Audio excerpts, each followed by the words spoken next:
باشندگان ولایت غزنی میگویند که آمادگی کامل دارند تا به مهاجرین افغان تازه اخراج شده کمک نمایند. در چهارمین روز عید سعید فطر روند اخراج مهاجرین افغان به قسم اجباری از کشور پاکستان دوباره آغاز شده است.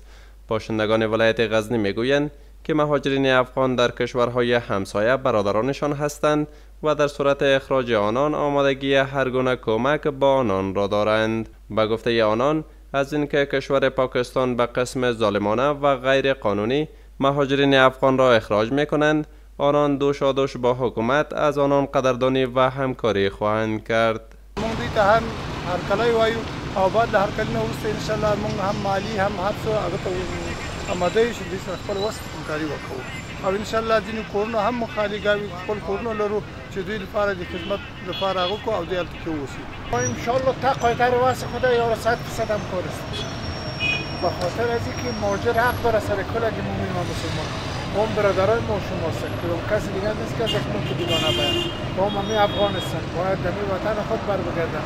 موږ چې د پاکستان چې مهاجر باسي موږ ډېر چمتو یو چې د خپل افغانان دي دا ډېر کولی شي خپل کور کې هم ځای ورکړو ځکه چې موږ ورونه دي نو موږ ډېر چمتو یو چې دوی سره په هره برخه کې همکاري وکړو. در همین حال ریاست امور مهاجرین و عودت کنندگان غزنی از آمادگی کامل به خاطر جابجایی و رساندن کمک با مهاجرین تازه اخراج شده اطمینان می‌دهد.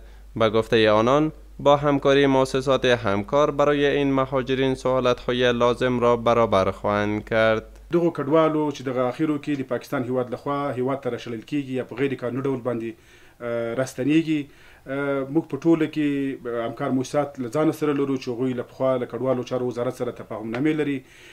امید لرو چې د هغه همکارو مؤسساتو په مټ به انشاءالله هغه کډوال چې غزني ولایت په نیت باندې په بارډر باندې هیواد ته راستنیږي انشاءالله د دوی لپاره به د ژوند اسانتیاوې برابریږي.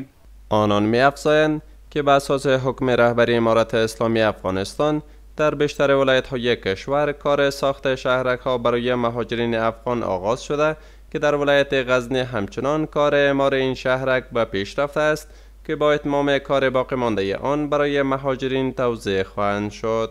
اسلامي امارت تصمیم لري چې په ډیری ولایتو کې د افغان کډوالو لپاره ښارګوټي وویشي. خوشبختانه په غزني ولایت کې هم د کډوالو لپاره د دوم نمبر ښارګوټي د هغه د ویش لړۍ ډیرې چارې مخ ته تللي.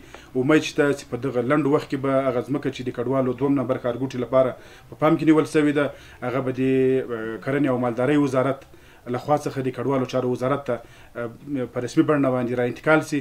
کله چې دغه د انتقال لړۍ بشپړه سي امید شته چې انشاءالله موږ تاسې به په غزني کې د هغه کډوالو لپاره چې په قانوني ډول باندې هیواد ته راستنه سوي وي یوه نمره ځمکه به ورته ویشل کیږي. روزنامه پاکستانی اکسپرس تریبون خبر داده است که از اوایل ماه اپریل سال جاری میلادی تا اکنون 944 فامیل افغان که 6700 تن می شود از این کشور به قسم اجباری اخراج شدند.